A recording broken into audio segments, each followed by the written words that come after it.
Hi all, welcome to Edu Valley. നമ്മൾ ഈ ഒരാഴ്ച നമ്പർ സിസ്റ്റത്തിനെ കുറിച്ചാണ് പഠിക്കുന്നത് എന്ന് പറഞ്ഞിട്ടുണ്ടായിരുന്നു. നമ്പർ സിസ്റ്റം എന്ന് പറയുന്ന ഭാഗം തുടങ്ങുമ്പോൾ തന്നെ മനസ്സിൽ ഉറപ്പിച്ചു വെക്കേണ്ട കുറച്ച് കാര്യങ്ങളെക്കുറിച്ച് ഇൻട്രൊഡക്ഷൻ എന്ന് പറഞ്ഞ ക്ലാസ്സിൽ നമ്മൾ കണ്ടതാണ്. അതിനകത്ത് ഞാൻ പ്രത്യേകിച്ചും പറഞ്ഞിട്ടുണ്ടായിരുന്നു, 2ന്റെ പവറുകൾ 2⁻0 മുതൽ 2⁻10 വരെയുള്ള പവർ കൃത്യമായിട്ടും ഏതുറക്കത്തിൽ ചോദിച്ചാലും പഠിക്കണമെന്ന് പറഞ്ഞിട്ടുണ്ടായിരുന്നു. നിങ്ങൾ പഠിച്ചിട്ടുണ്ടെന്ന് എനിക്കറിയാം. അപ്പോൾ നമ്മൾ നമ്പർ സിസ്റ്റത്തിനകത്തെ അടുത്ത ഭാഗത്തേക്ക് കിടക്കുകയാണ്. നമ്പർ സിസ്റ്റത്തിന്റെ ഡെസിമൽ ടു ബൈനറി കൺവേർഷൻ ആണ് നമ്മൾ ഇന്ന് നോക്കുക. അപ്പോൾ ഇതിനകത്ത് ഞാൻ സാധാരണ നമ്മളുടെ സ്കൂളുകളിൽ പഠിപ്പിക്കുന്ന യഥാർത്ഥ രീതി എന്താണ് എന്നുള്ളത് കാണിക്കുന്നുണ്ട്. അതുപോലെ തന്നെ ആ രീതി ഉപയോഗിച്ചു കഴിഞ്ഞാൽ കുറച്ച് ടൈം കൺസ്യൂമിംഗ് ആണ്, കുറച്ച് സമയം എടുക്കും. നമുക്ക് ആകെ 100 ക്വസ്റ്റ്യൻസ് അറ്റൻഡ് ചെയ്യാനായിട്ട് കുറച്ച് സമയമേ ഉള്ളൂ. അപ്പോൾ ഒരു മാത്സ് പ്രോബ്ലം ചെയ്യാനായിട്ട് ഒരുപാട് സമയം നമുക്ക് അവിടെ കളയാൻ പറ്റത്തില്ല. അതുകൊണ്ട് വിത്തിൻ സെക്കൻഡ്സ് നമുക്ക് ഉത്തരം കിട്ടുന്ന ഈസി മെത്തേഡും പഠിപ്പിക്കും. അപ്പൊ ആദ്യം എന്താണ് റിയൽ എന്നുള്ളത് മനസ്സിലാക്കിയാലാണ് ഈസി മെത്തേഡിലേക്ക് വരുമ്പോൾ അത് എന്തുകൊണ്ടാണ് ഈസി ആവണേന്ന് മനസ്സിലാവുള്ളൂ. അവിടെ നിങ്ങൾക്കൊരു ഒരു സ്പാർക്കും കിട്ടത്തുള്ളൂ. അപ്പൊ അതുകൊണ്ട് ആദ്യം നമ്മൾ യഥാർത്ഥത്തിൽ എങ്ങനെയാണ് സ്കൂളുകളിൽ പഠിക്കുന്നത്, യഥാർത്ഥ രീതി അറിഞ്ഞിട്ട് ഈസി മെത്തേഡ് പഠിക്കാം. അപ്പൊ ആ കൺഫ്യൂഷൻസ് ഒഴിവാക്കി തന്നെ പഠിക്കാനായിട്ട് തുടങ്ങാം. സോ ഇന്ന് നമ്മൾ നോക്കുന്നത് ഡെസിമൽ ടു ബൈനറി കൺവേർഷൻ ആണ്. ആദ്യം പറഞ്ഞു, നമ്മൾ ഇന്ന് ഫസ്റ്റ് പഠിക്കുന്നത് സ്കൂളിലൊക്കെ പഠിപ്പിക്കുന്ന റിയൽ മെത്തേഡ് അല്ലെങ്കിൽ യഥാർത്ഥ രീതിയാണ് ആദ്യം പഠിക്കുന്നത്. അതിന്റെ റൂൾസ് എന്ന് പറയുന്നത്, തന്നിരിക്കുന്ന നമ്പറിനെ 2 കൊണ്ട് ഡിവൈഡ് ചെയ്യണം. എന്നിട്ട് ആ റിമൈൻഡർ സൈഡിൽ എഴുതണം. 0 ആണോ 1 ആണോ എന്നുള്ള ആ റിമൈൻഡർ സൈഡിൽ എഴുതണം.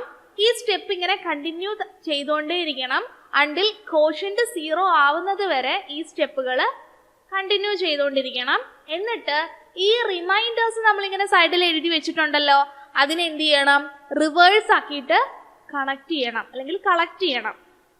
ഇങ്ങനെ പറഞ്ഞപ്പോൾ വല്ലതും മനസ്സിലായോ? ഇത് തിയറിയാണ് പറഞ്ഞത്. ഇതാണ് അതിന്റെ സ്റ്റെപ്പ്. എഴുതിയെടുത്തോളുക. റിയൽ മെത്തേഡ് അറിയണം എന്നുള്ളവർ എഴുതിയെടുത്തേക്ക. തന്നിരിക്കുന്ന നമ്പറിനെ 2 കൊണ്ട് ഡിവൈഡ് ചെയ്യുക. ഡിവൈഡ് ചെയ്ത് കിട്ടുന്ന റിമൈൻഡർ സൈഡിൽ എഴുതി വെക്കുക. കോഷ്യന്റ് 0 ആവുന്നത് വരെ ഈ പ്രോസസ് എന്ത് ചെയ്യുക, റിപ്പീറ്റ് ചെയ്യുക. ആൻഡ് ഈ കളക്ട് ചെയ്ത് വെച്ചേക്കുന്ന റിമൈൻഡർ എന്ത് ചെയ്യുക, റിവേഴ്സ് ഓർഡറിൽ അങ്ങോട്ട് കളക്ട് ചെയ്യുക. ഇത്രേ ഉള്ളൂ, സിമ്പിൾ ആണ്. ഇനി ഇത് മനസ്സിലാവാത്തവർക്ക് വേണ്ടിയിട്ട് നമ്മൾ എക്സാമ്പിൾ വെച്ച് പഠിക്കാം. ഓക്കെ, അപ്പോ നമുക്ക് കുറച്ച് എക്സാമ്പിൾസ് ഞാനിവിടെ വെച്ചിട്ടുണ്ട്. 48, 64, 112, 131, 75. ഇതെല്ലാം ചെയ്യുമെന്ന് എനിക്ക് ഉറപ്പില്ല. എന്നാലും ഞാൻ 2-3 എക്സാമ്പിൾ കാണിക്കാം, ബാക്കി നിങ്ങൾ ചെയ്തു നോക്കെ. ഓക്കെ, അപ്പൊ നമ്മൾ സ്കൂളിൽ പഠിക്കണ മെത്തേഡാണ്, റിയൽ മെത്തേഡാണ് ആദ്യം പഠിക്കണത്. അത് കഴിഞ്ഞിട്ട് നമുക്ക് ഈസിയിലേക്ക് കിടക്കാം. ഓക്കെ, അപ്പൊ ഞാൻ ആദ്യം 48നെ എന്ത് ചെയ്യാണ്, 48 എന്ന് പറയുന്ന ഡെസിമൽ സംഖ്യനെ ഞാൻ എന്ത് ചെയ്യാണ്, കറസ്പോണ്ടിങ് ബൈനറിയിലേക്ക് മാറ്റാനായിട്ട് പോവാണ്.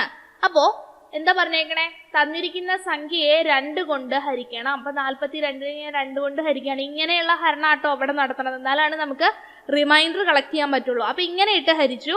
അപ്പോ ഈ 48നെ 2 കൊണ്ട് ഹരിക്കുമ്പോൾ ശിഷ്ടം എന്താണ്, 0 ആണ്. അപ്പൊ ഞാൻ ശിഷ്ടം 0 എന്നുള്ളത് അതിന്റെ നേരെ തന്നെ എഴുതി. അപ്പൊ ഹരണഫലം എത്രയാണ്, 24 ആണ്. 24 × 2 ആണ് 48 കിട്ടുക അല്ലെ. എന്നിട്ട് എന്ത് ചെയ്യണം, കോഷ്യന്റ് 0 ആവുന്നത് വരെ എന്ത് ചെയ്യണം, ഇത് റിപ്പീറ്റ് ചെയ്തോണ്ടിരിക്കണം. അപ്പൊ 24നെ 2 കൊണ്ട് പിന്നെ ഹരിച്ചു. അപ്പൊ നമുക്ക് എന്ത് കിട്ടും, അപ്പോഴും നമ്മളുടെ ശിഷ്ടം 0 ആണ്. കോഷ്യന്റ് എത്രയാണ്, 12 ആണ്. അപ്പോ കോഷ്യന്റ് 0 ആയിട്ടില്ല. അപ്പൊ എഗെയിൻ ചെയ്യുക, 12നെ റിപ്പീറ്റ് ചെയ്ത് ചെയ്യുന്ന സമയത്ത് 12ന്റെ ശിഷ്ടം 0 ആണ്. ഉത്തരം എത്ര കിട്ടും, 6 കിട്ടും. അപ്പൊ കോഷ്യന്റ് 0 അല്ല. എഗെയിൻ റിപ്പീറ്റ് ചെയ്യുന്നു. 6നെ 2 കൊണ്ട് ഹരിക്കുന്ന സമയത്ത് ശിഷ്ടം 0 ആണ്. അപ്പൊ നമുക്ക് എന്ത് കിട്ടും, നമുക്കിവിടെ 3 × 2 ആണ് 6 കിട്ടുന്നത് അല്ലെ. അപ്പൊ 3നെ 2 കൊണ്ട് ഹരിക്കുന്ന സമയത്ത് നമുക്ക് ശിഷ്ടം ഉണ്ട്. ഇത്ര നാള് നമുക്ക് ശിഷ്ടം കിട്ടിയില്ല, അപ്പൊ ശിഷ്ടം ഉണ്ട്. അപ്പൊ ആ ശിഷ്ടം 1 എന്ന് നമ്മൾ എഴുതണം. അപ്പൊ 1 × 2, ഒരു തവണ 2നെ കൊണ്ട് ഗുണിച്ചാലാണ് നമുക്ക് 3 കിട്ടുക അല്ലെ. അപ്പൊ നമുക്ക് കിട്ടി. ഇനി നമുക്ക് ഇതിനെ 2 കൊണ്ട് ഹരിക്കാൻ പറ്റുമോ, ഇല്ല. ഇവിടെ കോഷ്യന്റ് 0 ആയി അല്ലെ. അപ്പോ ഇത്രയാണ് ചെയ്യേണ്ടത്. എന്നിട്ട് എന്ത് ചെയ്യാനാ പറഞ്ഞേക്കണത്, റിവേഴ്സ് ഓർഡറിൽ എന്ത് ചെയ്യണം, കളക്ട് ചെയ്യണം. അപ്പൊ എന്ത് കിട്ടും, 1 1 0 0 0 0. അപ്പൊ എങ്ങനെ കളക്ട് ചെയ്യുന്നേ, 1 1 0 0 0 0. ഇതാണ് 48 എന്ന് പറയുന്ന ഡെസിമൽ സംഖ്യയുടെ ഇക്വലന്റ് ബൈനറി. ക്ലിയർ ആണോ? 48ന്റെ ഇക്വലന്റ് ബൈനറി ആണ് ഞാനിപ്പോ കാണിച്ചത്. 48 എന്ന് പറഞ്ഞ സംഖ്യയെ നമ്മൾ 2 കൊണ്ട് ഹരിച്ചു, ശിഷ്ടം എടുത്ത് എഴുതി. അപ്പോ കോഷ്യന്റ് ഉണ്ട്, 24 ഉണ്ട്. അപ്പൊ 24നെ അഗെയിൻ റിപ്പീറ്റ് ചെയ്ത് ഹരിച്ചു, ശിഷ്ടം എടുത്ത് എഴുതി. അങ്ങനെ ഈ പ്രോസസ്സ് കണ്ടിന്യൂ ചെയ്തിട്ട് ഈ റിമൈൻഡേഴ്സ് ഇങ്ങനെ റിവേഴ്സ് ഓർഡറിൽ എന്ത് ചെയ്തു? കളക്ട് ചെയ്തു. ഇതാണ് സ്കൂളിൽ പഠിക്കുന്ന റിയൽ മെത്തേഡ്. അതായത് സ്കൂളിലെ പരീക്ഷയ്ക്കൊക്കെ നമ്മൾ പാസ്സാവാൻ വേണ്ടി 5 മാർക്കിന് പഠിച്ചുകൊണ്ട് പോകുന്ന മെത്തേഡാണ് ഇത്. ഓക്കെ, അപ്പൊ ഇതാണ് റിയൽ മെത്തേഡ്. ഒരു എക്സാമ്പിൾ കൂടെ കാണിക്കാം. നമുക്കൊരു വലിയ നമ്പർ ഇട്ട് നോക്കാം. 131. ഓക്കെ, 131നെ 2 കൊണ്ട് ഹരിക്കുന്ന സമയത്ത് ശിഷ്ടം 1 ഉണ്ട്. അപ്പോ 131നെ 2 കൊണ്ട് ഹരിക്കുമ്പോൾ നമുക്ക് 65 ഹരണഫലം കിട്ടുന്നത്. ഇനി അതിനെ റിപ്പീറ്റ് ചെയ്യാം. ഇവിടെ ശിഷ്ടം 1 വരും.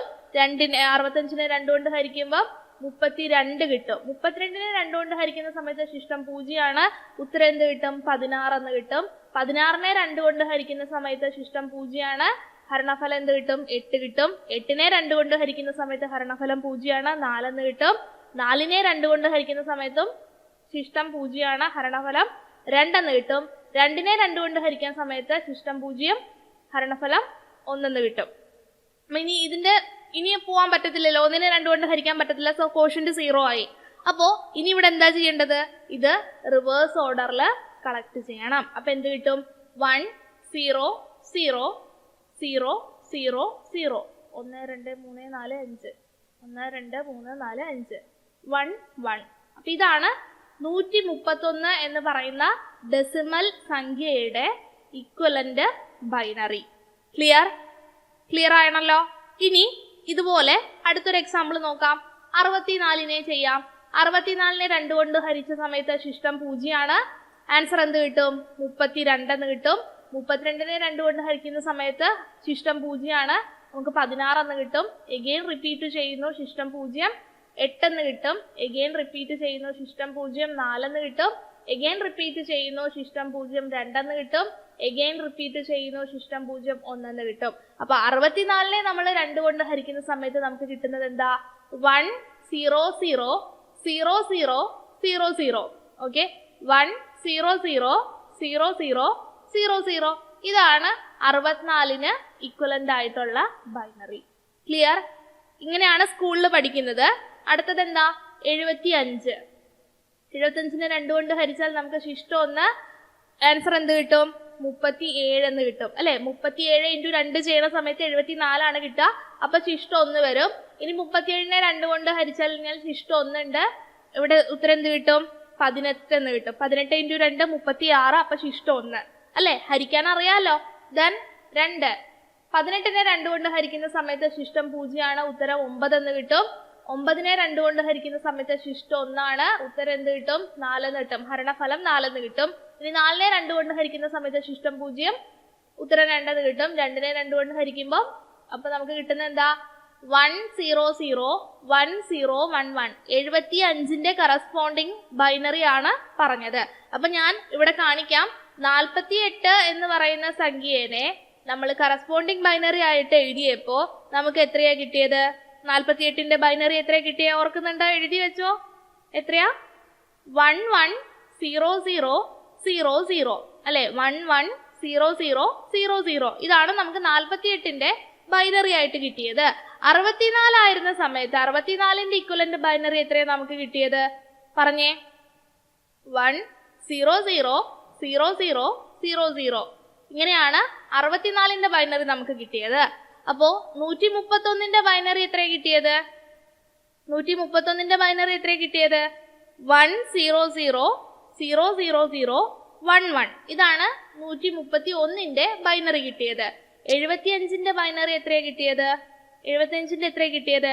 1 0 0 1 0 1 1. 75ന്റെ ബൈനറി ഇങ്ങനെയാ കിട്ടിയത്. അപ്പൊ ഇതിൽ വിട്ടുപോയത് ഏതാ? 12ന്റെ ബൈനറിയാ. ഇത് നമ്മൾ 48 ചെയ്തു വന്നപ്പോ 12ന്റെ ബൈനറി നമുക്ക് കിട്ടിയിട്ടുണ്ടായിരുന്നു. എഗെയിൻ നമുക്ക് ചെയ്യാം. 12നെ 2 കൊണ്ട് ഹരിച്ചു, ശിഷ്ടം 0 ഉത്തരം എത്രയാ? 6 കിട്ടുക. അപ്പൊ 6നെ റിപ്പീറ്റ് ചെയ്യണം. 6നെ 2 കൊണ്ട് ഹരിച്ചു, ശിഷ്ടം 0 3 എന്ന് കിട്ടും. 3നെ 2 കൊണ്ട് ഹരിക്കുമ്പോൾ ശിഷ്ടം 1 എന്ന് കിട്ടും. ഉത്തരം 1 എന്ന് കിട്ടും. ഇതിനെ എഗെയിൻ ചെയ്യാൻ പറ്റത്തില്ല. അപ്പൊ സ്റ്റോപ്പ് ചെയ്യാം. 1100. അപ്പൊ 12ന്റെ ബൈനറി എത്രയാണ് കിട്ടിയേ? 1100. ഇപ്പൊ നോക്കിയേ, ഇപ്പൊ ക്ലാസ് എത്ര സമയമായി? 10 മിനിറ്റ് ആയിട്ടുണ്ട്. ഈ 5 ക്വസ്റ്റ്യൻ ചെയ്തപ്പോ 10 മിനിറ്റ്. അപ്പൊ ഒരു ക്വസ്റ്റ്യന് മിനിമം ഒരു 2 മിനിറ്റ് എക്സ്പ്ലെയിൻ ചെയ്ത് പോയിട്ടുണ്ട്. അപ്പൊ നോക്കിയേ, ഒരു എക്സാമില് ഇങ്ങനെ ഇരുന്ന് ചെയ്യാൻ ഒത്തിരി സമയം എടുക്കത്തില്ലേ? ഞാൻ ഈ പറഞ്ഞ രീതി മനസ്സിലായല്ലോ. ഇതാണ് റിയൽ മെത്തേഡ്. തന്നിരിക്കുന്ന നമ്പറിനെ 2 കൊണ്ട് ഹരിക്കുക, ശിഷ്ടം അതിന്റെ സൈഡിൽ കളക്ട് ചെയ്യുക, റിമൈൻഡർ കളക്ട് ചെയ്യുക, എന്നിട്ട് ആ ഹരണഫലം അല്ലെങ്കിൽ കോഷ്യന്റ് 0 ആവുന്നത് വരെ ഈ ഒരു പ്രോസസ്സ് റിപ്പീറ്റ് ചെയ്യുക. കളക്ട് ചെയ്തിട്ടുള്ള റിമൈൻഡർ എന്ത് ചെയ്യുക? റിവേഴ്സ് ഓർഡറിൽ കളക്ട് ചെയ്യുക. ഇത് നമ്മൾ ആ റഫ് പേജ് ഉണ്ടല്ലോ, നമ്മളുടെ ക്വസ്റ്റ്യൻ പേപ്പറിന്റെ അവസാനത്തെ റഫ് പേജിന്റെ അവിടെ പോയിരുന്ന് കുത്തി വരയ്ക്കാൻ എത്ര സമയം എടുക്കും അല്ലേ? അപ്പൊ ഇത് ഇച്ചിരി ടാസ്ക് ആണ്. നമ്മൾ 5 മാർക്കിനൊക്കെ ഇതൊക്കെ കാണിക്കാം. നമുക്ക് എന്താണ് OMR എക്സാമിന് ആ ഒരു ഓപ്ഷൻ കറുപ്പിച്ചാൽ മതി. അപ്പൊ എത്ര ഈസി ആയിട്ടുള്ള ഒരു മെത്തേഡ് വേണമല്ലോ. അപ്പൊ അതിന് വേണ്ടിയിട്ടാണ് നമ്മൾ ഈസി മെത്തേഡ് പഠിക്കുന്നത്. അപ്പോ ഈസി മെത്തേഡ് പഠിക്കുന്നതിന് മുമ്പായിട്ട് ഞാൻ ചോദിക്കട്ടെ, 2ന്റെ പവറുകൾ ഓർമ്മയുണ്ടല്ലോ? 2⁻0 മുതൽ 2⁻10 വരെ നമുക്ക് ഇവിടെ ആവശ്യമുണ്ട്. അത് കറക്റ്റ് ആയിട്ട് അറിഞ്ഞാലാണ് നിങ്ങൾക്ക് ഇത് ചെയ്യാൻ പറ്റുള്ളൂ. അപ്പൊ അതുകൊണ്ട് 2⁻0 മുതൽ 2⁻10 വരെ കൃത്യമായിട്ട് പഠിച്ചിട്ടുണ്ട് എന്ന് വിശ്വസിക്കുകയാണ്. പിന്നെ ഈ ക്ലാസ് ആദ്യമായിട്ടാണ് കാണുന്നതെന്നുണ്ടെങ്കിൽ ഈ ക്ലാസ്സിന് മുമ്പ് ഒരു ക്ലാസ് നടന്നിട്ടുണ്ട്. അതിനകത്ത് കൃത്യമായിട്ട് എന്തൊക്കെ കാര്യങ്ങൾ ഇതിന് ആവശ്യമുണ്ട് എന്നുള്ളത് പറഞ്ഞിട്ടുണ്ട്. അപ്പൊ ആ ക്ലാസ് കണ്ടിട്ട് ഒന്നുകൂടെ ഇത് കാണുക, അല്ലെങ്കിൽ ഇത് നിർത്തിയിട്ട് അത് പോയി കണ്ടുവന്നിട്ട് കാണുക. കാരണം ആ കാര്യങ്ങൾ ഒന്നുകൂടെ പറയുന്ന സമയത്ത് അത്രയും ലെങ്ത് ആവും. അത് ഒഴിവാക്കാനായിട്ടാണ് ക്ലാസ് ഇങ്ങനെ സ്പ്ലിറ്റ് അപ്പ് ചെയ്തേക്കുന്നത്. അപ്പൊ അത് ശ്രദ്ധിക്കുക. സോ ഈസി മെത്തേഡ് പറയുന്ന സമയത്ത് നമുക്ക് ശ്രദ്ധിക്കേണ്ടത്, ആദ്യം നമുക്ക് 2ന്റെ പവറുകൾ, അതായത് എത്രയാണ്? 2⁻0 മുതൽ 2⁻10 വരെ നമുക്ക് അറിയണം. പിന്നെന്താണ്? ഇതാണ് ഇവിടത്തെ സംഭവം. ലെഫ്റ്റ് ടു റൈറ്റ് നിങ്ങളുടെ ഇഷ്ടമായിട്ടോ, അത് ഞാൻ പറഞ്ഞുതരാം. സോ നമുക്ക് കിട്ടിയേക്കുന്ന നമ്പർ ഏതാണോ ആ നമ്പറിന്റെ തൊട്ട് താഴെ വരുന്ന 2ന്റെ പവർ ഏതാണ് എന്നുള്ളത് ഓർക്കണം. അതാണ് 2ാമത്തെ സ്റ്റെപ്പ്. പിന്നെ നമുക്ക് ഇവിടെ കൂട്ടാനേ കഴിയുള്ളൂ, കുറയ്ക്കാൻ കഴിയില്ല. ഓക്കെ, ഇങ്ങനെ പറയുമ്പോൾ നിങ്ങൾക്ക് കൺഫ്യൂഷൻസ് ഉണ്ടാവും. നമുക്ക് അതേ എക്സാമ്പിൾസ് എടുക്കാം. ഓക്കെ, നമ്മളുടെ എക്സാമ്പിൾസ് എടുക്കുകയാണ്. അഗെയിൻ ഞാൻ റിയൽ മെത്തേഡ് അല്ല ഇനി പറയാൻ പോകുന്നത്, ഈസി മെത്തേഡാണ്. ഓക്കെ, ഈസി മെത്തേഡാണ്. അപ്പൊ 48 എന്ന് പറഞ്ഞ സംഖ്യ ഞാൻ ഇവിടെ എടുത്തു. എനിക്ക് കിട്ടിയിട്ടുള്ള സംഖ്യ 48 എന്ന് പറയുന്ന സംഖ്യയാണ്. അപ്പൊ എന്റെ അടുത്ത് എന്താ പറഞ്ഞേക്കണത്? ആദ്യം 2ന്റെ പവർ ഓർക്കാൻ പറഞ്ഞു. ശരിയാണ്. 2ന്റെ പവർ ഏതൊക്കെയാണ്? 1, 2, 4, 8, 16, 32, 64, 128, 256, 512, 1024. ഓക്കെ, ഇതല്ലേ? ഇത് കറക്റ്റ് പഠിച്ചിരിക്കണം. അപ്പം ആ 2ന്റെ പവർ ഞാൻ ഓർത്തു. ഇനി എന്താ പറഞ്ഞേക്കുന്നത്? നമുക്ക് തന്നിട്ടുള്ള സംഖ്യയുടെ തൊട്ട് താഴെ വരുന്ന 2ന്റെ പവർ ഏതാണ് എന്നുള്ളത് ഓർക്കാം. അപ്പൊ 48 എന്ന് പറയുന്ന സംഖ്യയാണ് എനിക്ക് കിട്ടിയിട്ടുള്ളത്. അപ്പൊ 48ന്റെ തൊട്ട് താഴെ വരുന്ന ഇത് ഏതാണ്? 48ന്റെ തൊട്ട് താഴെ വരുന്നത് ഏതാ? യെസ്, 32 ആണ് അല്ലെ? 48ന്റെ തൊട്ട് താഴെ വരുന്നത് 32 ആണ്. അപ്പൊ ഞാൻ എന്ത് ചെയ്യണം? ഫ്രം റൈറ്റ് ടു ലെഫ്റ്റ്, നമ്മൾ റൈറ്റിൽ നിന്ന് ലെഫ്റ്റിലേക്ക് എഴുതുക കേട്ടോ. റൈറ്റിൽ നിന്ന് ലെഫ്റ്റിലേക്ക് എന്ത് ചെയ്യാ? 1, 2, 4, 8, 16, 32. 32 വരെ മതി അല്ലെ? 32 വരെ മതി. 32 കഴിഞ്ഞാൽ 64 ആണ്. അത് നമുക്ക് ആവശ്യമില്ല. അപ്പൊ നമുക്ക് പിന്നെ എന്താ പറഞ്ഞേക്കണത്? നമുക്ക് ഇവിടെ കൂട്ടാൻ മാത്രമേ പറ്റുള്ളൂ, കുറയ്ക്കാൻ പറ്റില്ല. അതായത് 64 ഇത്ര കുറച്ചാൽ 48 കിട്ടൂലോ, 64 16 കുറച്ച് കഴിഞ്ഞാൽ 48 കിട്ടൂലോ എന്നുള്ള രീതിയിൽ അങ്ങനെ എഴുതാൻ പറ്റില്ല. നമുക്ക് ഇവിടെ കൂട്ടാൻ മാത്രമാണ് പറ്റുള്ളൂ. ഇനി ഇവിടെ ശ്രദ്ധിക്കേണ്ട കാര്യം, ഇങ്ങനെ എഴുതി കഴിഞ്ഞാൽ ഇനി നോക്കുക, ഈ എഴുതിയിട്ടുള്ള 1, 2, 4, 8, 16, 32 എന്ന് എഴുതിയിട്ടുള്ള സംഖ്യകൾ വെച്ചിട്ട് ഏതൊക്കെ സംഖ്യകൾ കൂട്ടിയാലാണ് 48 കിട്ടുക എന്നുള്ളത് നോക്കുക. അപ്പൊ 48 കിട്ടണമെന്നുണ്ടെങ്കിൽ നമുക്ക് ഏതൊക്കെ സംഖ്യകളാണ് വേണ്ടത്? 32ഉം 16ഉം കൂട്ടിയാൽ 48 കിട്ടും. അപ്പൊ വലിയ സംഖ്യകളാണെങ്കിൽ എടുത്ത് ആലോചിക്കാൻ എളുപ്പത്തിന് ഞാൻ ഒരു കാര്യം കൂടെ പറയാം. 48ന് തൊട്ട് താഴെ വരുന്ന 2ന്റെ പവർ ഉറപ്പായിട്ടും ഉണ്ടാവും. അത് അത്രയും വലിയ നമ്പറാ. അതിന്റെ കൂടെ ചെറിയ ചെറിയ നമ്പർ കൂട്ടി കഴിഞ്ഞാൽ നമ്മുടെ 48 കിട്ടും. അപ്പൊ 32 എന്തായാലും ഉണ്ടായിരിക്കും. ആ നമുക്ക് കിട്ടിയിട്ടുള്ള സംഖ്യയുടെ തൊട്ട് താഴെ വരുന്ന 2ന്റെ പവർ മസ്റ്റ് ആയിട്ടും ഉണ്ടായിരിക്കും. അങ്ങനെ ഉള്ളതാണെന്നുണ്ടെങ്കിൽ, നമുക്ക് വേണ്ടതാണെന്നുണ്ടെങ്കിൽ അതിന് നമ്മൾ 1 എന്നിട്ട് കൊടുക്കുക, വേണ്ടാത്തതാണെന്നുണ്ടെങ്കിൽ 0 ഇട്ട് കൊടുക്കുക. അത്രേ ഉള്ളൂ. അപ്പൊ 32 എന്തായാലും ഉണ്ട്. അപ്പൊ എന്ത് ചെയ്യാ? 32 1 ആക്കി കൊടുത്തു. ഇനി നോക്കാം, 48ൽ നിന്ന് 32 കുറച്ചേ എത്ര കിട്ടും? 16 എന്ന് കിട്ടും അല്ലെ 48 നിന്ന് 32 കുറച്ചാൽ 16 എന്ന് കിട്ടും. അപ്പൊ 48 കിട്ടാനായിട്ട് 32 16 കൂടെ കൂട്ടിയാൽ മതി അല്ലെ. അപ്പൊ 16 നമുക്ക് വേണം, ബാക്കിയുള്ളതൊന്നും വേണ്ട. ഇതാണോ നമുക്ക് കിട്ടിയത്? 48ന്റെ ബൈനറി ആയിട്ട് നമ്മൾ 2 മിനിറ്റ് എടുത്ത് ചെയ്തത് ഇതാണോ? ഈസി ആയിട്ട് കിട്ടിയോ? അത്രേ ഉള്ളൂ കാര്യം. ഓക്കെ, ഇനി ഇതുപോലെ 64ന്റെ ചെയ്ത് നോക്കിയേ. 64ന്റെ തൊട്ട് താഴെ നിൽക്കുന്ന ബൈനറി എന്ന് ആലോചിക്കണ്ട. 64 തന്നെ 2ന്റെ പവറാണ്. അപ്പൊ എന്ത് ചെയ്യണം? 1 2 4 8 16 32 64 എന്ന് വരെ എടുത്തു. അപ്പൊ 64 തന്നെ 2ന്റെ പവർ ആയിട്ടുള്ളത് കൊണ്ട് അത് മതി അല്ലെ. നമുക്ക് നമ്പർ കിട്ടി. അപ്പൊ നമുക്ക് കിട്ടേണ്ടത് വേണ്ടത് 1 എന്ന് ഇട്ട് കൊടുത്തു, ആവശ്യമില്ലാത്തതെല്ലാം 0 ഇട്ട് കൊടുത്തു. അപ്പൊ നമ്മുടെ ഉത്തരം കിട്ടി. ഇതല്ലേ നമ്മൾ 2 മിനിറ്റ് എടുത്ത് ഹരിച്ച് കണ്ടുപിടിച്ചത് അല്ലേ? എത്ര സമയം എടുത്തു? ഇപ്പൊ നമ്മള് 2 മിനിറ്റ് കൊണ്ടാണ് ഇത് കണ്ടുപിടിച്ചത്. 2 എണ്ണം കണ്ടു. ഇനി അടുത്തത് നോക്ക, 131. ഇതുപോലെ ചെയ്യാം, ഒരു പ്രശ്നവും ഇല്ല. നോക്കിയേ, 12 ചെയ്യാന്നാ. 12നെ നമ്മള് ബൈനറി ആക്കാണ്. അപ്പൊ 12നെ തൊട്ട് താഴെ വരുന്ന 2ന്റെ ഹയസ്റ്റ് പവർ ഏതാ? 8 അല്ലെ. അപ്പൊ നമ്മൾ എഴുതാം 1 2 4 8. ഇനി നോക്ക, ഏതൊക്കെ കൂട്ടിയാലാണ് 12 കിട്ടുക?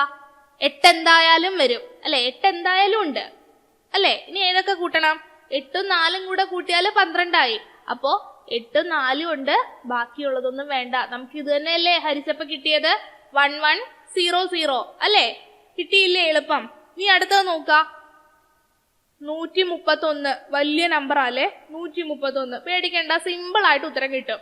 നോക്കിയേ, 131ന്റെ തൊട്ട് താഴെ വരുന്ന ബൈനറി ഏതാ? 2ന്റെ പവർ ഏതാ? യെസ്, 64ന്റെ ഇരട്ടി 128. അപ്പൊ എഴുതുക 1 2 4 8 16 32 64. സോറി, സ്ഥലം ഇത്തിരി കുറഞ്ഞു പോയി. നമുക്ക് ഇത്തിരി ഇങ്ങോട്ട് നീക്കി എഴുതാം. 131ന്റെ ആണ് നമ്മൾ കാണാൻ പോണേ. 1 2 4 8 16 32 64 then 128. ഇത്രയാണ് നമുക്ക് വേണ്ടത്. ഇനി ഏതൊക്കെ സംഖ്യകൾ കൂട്ടിയാലാണ് 131 കിട്ടുക എന്ന് നോക്കണം. അപ്പൊ 128 എന്തായാലും ഉണ്ടല്ലോ. അപ്പൊ 128 എന്തായാലും ഉണ്ട്. സോ 1 എന്ന് ഇട്ടു. ഇനി 131ൽ നിന്ന് 128 കുറച്ചേ, എത്രയാ കിട്ടണേ? 3 കിട്ടും അല്ലെ. 128 129 30 31 അല്ലെ, 3 എന്ന് കിട്ടും. ഇനി നോക്ക, ഏതൊക്കെ സംഖ്യകൾ കൂട്ടിയാൽ ഇവിടെ 3 കിട്ടും? നമുക്കിവിടെ ഉണ്ട് 2 1 കൂടെ കൂട്ടിയാൽ നമുക്ക് 3 കിട്ടും. അപ്പൊ 2 നമുക്ക് വേണം, 1 നമുക്ക് വേണം. ബാക്കിയുള്ളതെല്ലാം എന്ത് കൊടുക്കുക? 0 0 0 0 0. ഇതല്ലേ നമ്മൾ കഷ്ടപ്പെട്ട് ഹരിച്ച് കണ്ടുപിടിച്ചത്. ഓക്കെ, അടുത്തത് നോക്ക, 75. 75ന്റെ തൊട്ട് താഴെ വരുന്ന 2ന്റെ പവർ ഏതാ വരുന്നത്? 64 അല്ലെ. അപ്പൊ 1 2 4 8 16 32 64 എന്നെടുത്തു. 64 എന്തായാലും ഉണ്ട്. 64 കഴിഞ്ഞ് ഇനി 75 മൈനസ് 64 ചെയ്തേ, എത്ര കിട്ടും? 75 മൈനസ് 64 ചെയ്യുമ്പോ എത്ര കിട്ടും? പറഞ്ഞേ. 11 അല്ലെ. അപ്പോ 8 വേണം. എങ്ങനെയാണ് 11 എന്ന് പറഞ്ഞ സംഖ്യ ഉണ്ടാക്കാനായിട്ട് പറ്റുക? നമുക്ക് ഏതൊക്കെ വേണ്ടി വരും? ഏതൊക്കെ വേണ്ടി വരും പറഞ്ഞേ? 8 വേണം. 8ഉം 3ഉം 11 ആണ് അല്ലെ. 3 കിട്ടാനായിട്ട് 1ഉം 2ഉം ഉണ്ട്. അപ്പൊ 8 വേണം, 2 വേണം, 1 വേണം. അപ്പൊ വേണ്ടാത്തതൊക്കെ എന്ത് ചെയ്ത് കൊടുക്കുക? 0 ആക്കി കൊടുക്കുക. അപ്പൊ എത്ര പെട്ടെന്നാണ് ആൻസർ കിട്ടുന്നതെന്ന് നമ്മളത് മനസ്സിലായോ? വലിയ പാടൊന്നുമില്ല. ആകെ അറിഞ്ഞിരിക്കേണ്ടത് എന്താ? 2ന്റെ പവർ അറിഞ്ഞിരിക്കണം. പിന്നെ ഇവിടുത്തെ സ്റ്റെപ്പ് എന്താ പറഞ്ഞേക്കുന്നത്? തന്നിട്ടുള്ള നമ്പറിന്റെ തൊട്ട് താഴെ വരുന്ന 2ന്റെ പവർ ഏതാണ് എന്നുള്ളത് ആലോചിക്കുക. അത് കിട്ടിക്കഴിഞ്ഞാൽ 1 മുതൽ ആ പവർ വരെ റൈറ്റിൽ നിന്നും ലെഫ്റ്റിലേക്ക് അങ്ങനെ തന്നെ പഠിക്കണം കേട്ടോ. അല്ലെങ്കിൽ മാറ്റി എഴുതിയാൽ തെറ്റിപ്പോവും. സോ റൈറ്റിൽ നിന്നും നമ്മൾ എങ്ങോട്ട് എഴുതണം? ലെഫ്റ്റിലേക്ക് എഴുതണം. ഓക്കെ, റൈറ്റിൽ നിന്നും ലെഫ്റ്റിലേക്ക് എഴുതണം. എന്നിട്ട് എന്ത് ചെയ്യണം? ആ വലിയ ഹയസ്റ്റ് പവർ എന്തായാലും ഉണ്ടായിരിക്കും. സോ ഓൾവേസ് നമ്മൾ അവസാനം എഴുതുന്ന ആ പവർ ഏതാണോ അതെന്തായാലും ഉണ്ടായിരിക്കും. അത് ഓൾവേസ് 1 ആയിരിക്കും. ഇനി ഏതൊക്കെ കൂട്ടിയാലാണ് ബാക്കി വരിക എന്നുള്ളത് തന്നിരിക്കുന്ന സംഖ്യ ഹയസ്റ്റ് പവർ കുറച്ചൊക്കെ കണ്ടുപിടിച്ചു കഴിഞ്ഞാൽ കറസ്പോണ്ടിങ് കിട്ടും. ഓക്കെ, 2-3 എക്സാമ്പിൾ ഞാൻ തരാം. കുറച്ച് എക്സാമ്പിൾ, ഒരു 10 എക്സാമ്പിൾ ഞാൻ തരാം. ഒന്നാമത്തത് 84, രണ്ടാമത്തത് 127, 3 58, 4 129, 5 284, 6 17, 7 241, 8 171, 9 312, 10 545. ഓക്കെ, ഈ ഒരു 10 നിങ്ങൾ ചെയ്യുക. ഇതിന്റെ ആൻസർ ഞാൻ ടെലഗ്രാമിൽ റിയൽ മെത്തേഡിൽ എങ്ങനെയാ ചെയ്യണേന്നുള്ളതും പ്രാക്ടിക്കൽ മെത്തേഡ് ഈസി മെത്തേഡിൽ എങ്ങനെയാ ചെയ്യണേന്നുള്ളതും ഞാൻ കൊടുത്തേക്കാം. ഓക്കെ, അപ്പോൾ നമ്മൾ ഡീറ്റെയിൽ ആയിട്ട് പഠിച്ചുകൊണ്ടാണ് ഇത്രയും സമയം വന്നത്. ഈ 10 നിങ്ങൾ ഈ ഞാൻ പറഞ്ഞ രീതിയിൽ ഈസി മെത്തേഡിൽ ചെയ്യുമ്പോഴത്തേക്ക് നിങ്ങൾ പക്ക പെർഫെക്റ്റ് ആയിട്ടുണ്ടാവും. സോ ഡോണ്ട് വെറി, നമ്മൾ ഇന്ന് ഡെസിമൽ ടു ബൈനറി കൺവേർഷൻ ആണ് പഠിച്ചത്. അടുത്ത ക്ലാസ്സിൽ നമ്മൾ തിരിച്ചിങ്ങോട്ട് ബൈനറിയിൽ നിന്ന് ഡെസിമലിലേക്ക് വരാനായിട്ട് പഠിക്കും. അപ്പൊ ആകെ ഓർത്തിരിക്കേണ്ടത് 2ന്റെ പവർ, പിന്നെ ഞാൻ കുറച്ച് മനസ്സിൽ ഓർക്കാൻ പറഞ്ഞു. ആകെ ഓർത്തിരിക്കേണ്ടത് 2ന്റെ പവറുകൾ എന്താണെന്ന് ഓർത്തിരിക്കണം. പിന്നെ പറഞ്ഞിട്ടുള്ളത് എന്താണ്, കുറച്ച് ട്രിക്ക് ഉണ്ടല്ലോ, മനസ്സിൽ ഓർക്കേണ്ട കുറച്ച് കാര്യങ്ങൾ പറഞ്ഞു തന്നിട്ടില്ലേ, അതുമാണ് ഓർക്കേണ്ടത്. സോ എന്തെങ്കിലും ഡൗട്ടോ കാര്യങ്ങളോ ഒക്കെ ഉണ്ടെന്നുണ്ടെങ്കിൽ ചോദിക്കുക. Wish you all the best. Fine, thank you.